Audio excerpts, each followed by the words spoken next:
For those hoping for a rate cut as early as March, Fed Chair Powell seemingly pouring cold water on that, saying that he probably won't have enough confidence from the data at that point to begin cutting. Take a listen.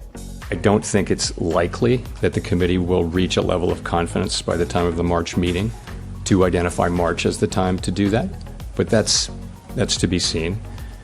So I wouldn't call, when you ask me about in the near term, I'm hearing that as March. I would say I don't think it's probably not the most likely case or what we would call the base case.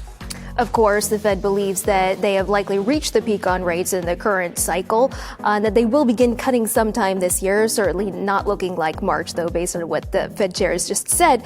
But he says the economy has continued to surprise to the upside, and so it remains to be seen whether they're going to continue to see progress toward that goal. He says to feel more confident that inflation is moving sustainably back towards 2%, it's not that he needs to see better data, he just needs to see more data, right? We've had 6 months of inflation around 1.9% as measured by their favorite inflation gauge, PCE. He's going to need to see more months of that data to feel confident to begin cutting. Now, when they do begin cutting, he said it could be a one-off cut or it could be the beginning of a rate cutting cycle. It's just going to depend on the data.